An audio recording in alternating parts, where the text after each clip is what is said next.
গুরুর কথা অমান্য করে বেয়াদবি করেও আউলিয়া হইয়া যায়, এই কথাটা দয়া গুরু আমাদের দিলা। সেই অলিকে বলতে হবে আসলে, বলিব আমি, আপনারা শুনবেন ধৈর্য ধরে। আমার বোকাটা করে গেছিল বারান্দি।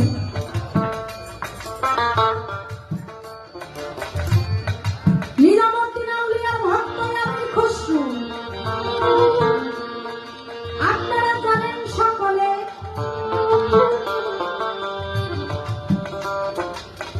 ভক্তদেরকে ডাক দিয়া নিজামুদ্দিন আউলিয়া একদিন বলিল উঠে বলবো আসরে। ভক্তরা, আমি তোমাদেরকে একটা কথা প্রশ্ন করব, তোমরা জবাব দিবা। বলে গুরু বাক্য আল্লাহর বাক্য কি? সবাই বলে ফরজ। গুরুর বাক্য কেউ বলে না। দাঁড়ায়া আমি প্রশ্ন বলতেছে, গুরু বাক্য হলো ফরজে আইন। নিজামুদ্দিন আউলিয়া খুব রাগ হয়ে গেল, আমি তো তোমাকে জিজ্ঞেস করিনি, তুমি এ কথার জবাব দিলা। খুব রাগ হয়ে পড়ল যে তুমি আমার দরবারে তুমি 6 মাস আসবা না, তুমি আমার দরবার থেকে চলে যাও।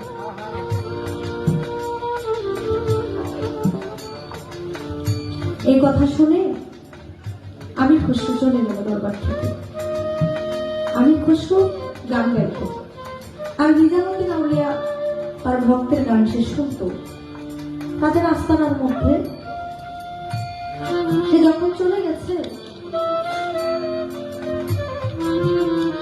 একদিন 2 দিন, সপ্তাহ যায়, মাস যায়, মাসের পরে আবার মাস আসে। গুরুকে দেখার না দেখার যে একটা মনের মধ্যে আকাঙ্ক্ষা, সেটা রয়ে যায়। সে শুধু কাঁদে, কতদিন ধরে আমি আমার গুরুর দরবারে যাই না, কতদিন ধরে আমার গুরুর সাথে আমার দেখা হয় না, আমি কিভাবে আমি দরবারে যাবো? আমার তো আমার মুর্শিদ মানা করছে। একদিন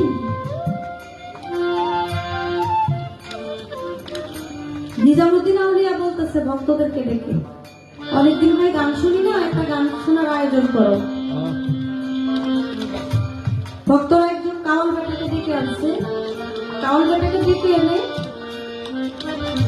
বলতেছে গান গাও, গান গাইতেছে। নিজামুদ্দিন আউলিয়ার কাছে যা টাকা ছিল সব দিয়ে দিচ্ছে, দিতে দিতে তার পায়ের খরম জোড়া উঠে গেছে।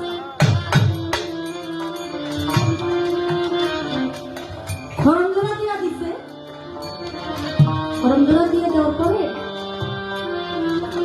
সেই খরম নিয়ে ওই কাওয়াল বেটা রাস্তা দিয়ে যাইতেছে, যে রাস্তা দিয়ে যাইতেছে সেই রাস্তার পাশেই বসা আমির খুশরু। আমির খুশরু এদিক সেদিক যায়, তার মুর্শিদের গায়ের যে একটা গন্ধ গ্রাম, সেটা কোথায় যেন সে পাইতেছে। এর জন্য সে এদিক সেদিক চাইতেছে, কিন্তু কোথাও দেখতেছে না। হঠাৎ করে দেখে একটা কাওয়াল বেটা কাওয়ালি গান গায়, সে আসতেছে, তার বুকের মধ্যে কি যেন সেভাবে চেপে ধরে আসে। কাছে গিয়ে বলে, ভাই তুমি কোত্থেকে আসছো? বলে, আমি নিজামুদ্দিন আউলিয়ার দরবার থেকে আসছি। তোমার কাছে কি আছে?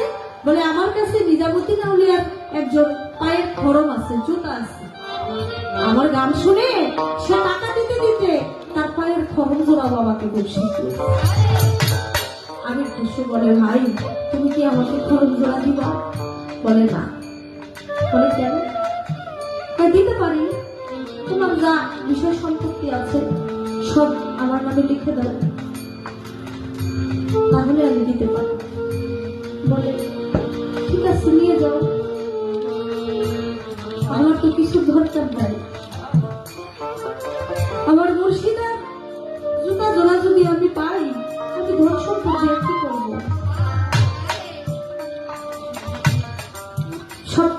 দিল ওই খরমজোড়া নিয়ে মনে মনে ভাবে আমি তো দয়ালের দরবারে যাই, খরমজোড়া দিয়ে আইসা আমি দরকার হলে আর যাব না, কিন্তু এই কামার বেটাকে তো খরমজোড়া দিয়ে আমার দয়াল খালি করা হাঁটতেছে, পায়ে ব্যথা পাইতেছে, ঠান্ডা লাগতেছে, আমি খরমজোড়া দিয়ে আসি।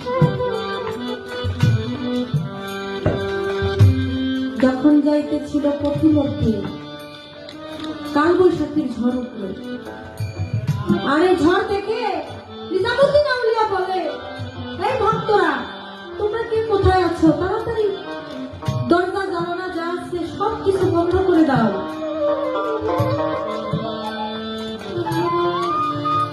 যেন বৃষ্টির পানি ভিতরে শেষ না আসতে পারে, দরজা জানালা বন্ধ করে দিচ্ছে। এদিক দিয়ে তো ঝড় ঝড়। নিজামুদ্দিন আউলিয়ার ভক্ত আবেগ খসরুল ঝড়ের কবলে পড়ে বাড়ির সামনে গিয়া দেখে সব দরজা জানালা বন্ধ।